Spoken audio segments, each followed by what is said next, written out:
Coral মাছ নিলাম। আজকে coral মাছ দিয়ে দই রান্না করব। হালকা করে ভেজে নেব। দিয়ে দিচ্ছি স্বাদ মতো লবণ, দিয়ে দিচ্ছি হালকা একটু মরিচ পাউডার, হাফ চা চামচ আদা রসুন বাটা দিয়ে এখন মেখে নেব আমি মাছটাকে। এটা ভালোভাবে একটু মেখে নিলাম। এখন আমি এটার জন্য মশলা নিয়ে নেব।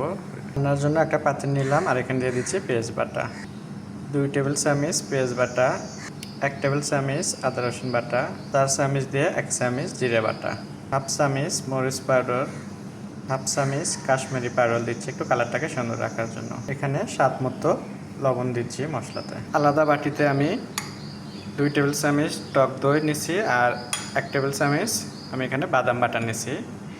এটা দেবো পরে আমি। তো এখন চলে যাচ্ছি চুলায়, বাকিটা চুলায় দেখাবো। অলরেডি চুলাতে আসলাম, প্যানটাকে চুলায় বসে দিয়ে আমি দিয়ে দিচ্ছি একটু তেল, 2 টেবিল চামচ পরিমাণ মতো তেল দিলাম। প্যান বসা দিচ্ছি, এখানে মাছটাকে আমি একটু ভেজে নেব। তো এখানে আমি একটু তেল দিয়ে দিচ্ছি 1 টেবিল চামচ পরিমাণ। তেলটা গরম হয়ে গেছে, এখন মাছটাকে আমি এখানে হালকা করে ভেজে নেব। সবগুলো মাছ দিয়ে দিলাম। এখানে ভাজা হয়ে যাবে হলে মশলাটাও কষে নিচ্ছি আমি। দেখো তেলে এখানে এখনও পানি দিইনি, পানিটা আর একটু পরে দেবো। তেলে মশলাটাকে আমি একটু ভেজে নিলাম, দেখো কত সুন্দর করে। এখন আমি এখানে একটু মশলা কষানোর জন্য করে পানি দিয়ে দিচ্ছি।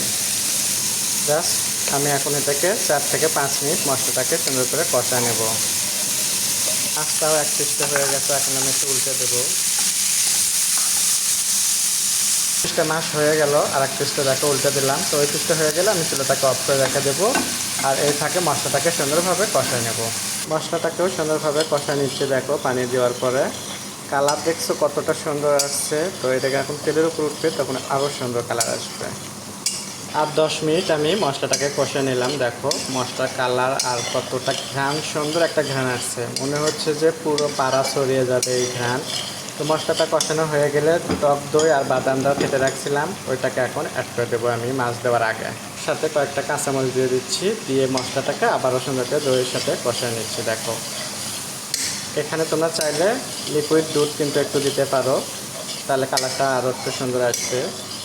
তা আমি এখন লিকুইড দুধটা দিলাম না, তো শুধু এইভাবেই রান্না করে দেখাচ্ছি। এটাও অনেক মজা লাগে, বাসায় ট্রাই করে দেখবেন। তো দেখো মশলার সাথে আমি কষে নিলাম দইটাকে।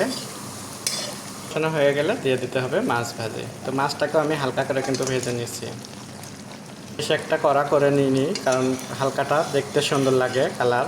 যেহেতু আমার মাছের কালারটাও হালকা আসছে, দেখতেই পাচ্ছ মশলা কালার। তো এরকম মাছের কালারটাকেও কিন্তু হালকায় রাখতে হবে, তাহলে সুন্দর দেখতে একদম লাগবে। এখন মশলার সাথে মাছটাকে দেখো কত সুন্দরভাবে নাড়াচাড়া দিয়ে দিচ্ছি আমি এখানে, দিয়ে একটু উল্টে পাল্টে নিচ্ছিলাম।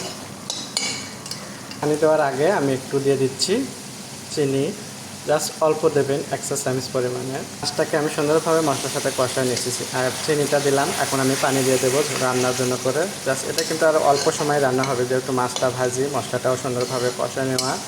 তো এখন আমি জাস্ট বাটি ধুয়ে পানিটা দিয়ে দিচ্ছি অল্প করে, দিয়ে দিলাম পানি। তো এটা মাখা মাখা হবে ঝোলটা, তো পানি আমি অল্পই দিলাম। জাস্ট এখন আমি অল্প চুলোয় এখন 8 মিনিটের মতো রান্না করে নেবো আমি ঢাকনা দিয়ে। জাস্ট ঢাকনাটা দিয়ে দিলাম, দিয়ে আমি 10 মিনিটের মতো রান্না করে নিলাম। দেখো কতটা সুন্দর কালার আসছে এটা, আর খেতেও কিন্তু স্বাদ হয়েছে।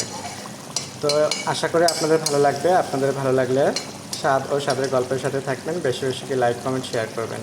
সবাইকে ধন্যবাদ ভিডিওটা দেখার জন্য। আর এরকম ঝোল অবস্থায় নামে রাখবেন, তাহলে আপনাদের ঝোলটা পরবর্তী আর শুকিয়ে যাবে না ঠান্ডা হলে। তো এইরকম ঝোল অবস্থা রাখলে পরবর্তী ঝোলটাও কিন্তু আপনার একদম সুন্দর মাখা মাখা একটা ভাবে থাকবে। তো সবাইকে ধন্যবাদ ভিডিওটা দেখার জন্য।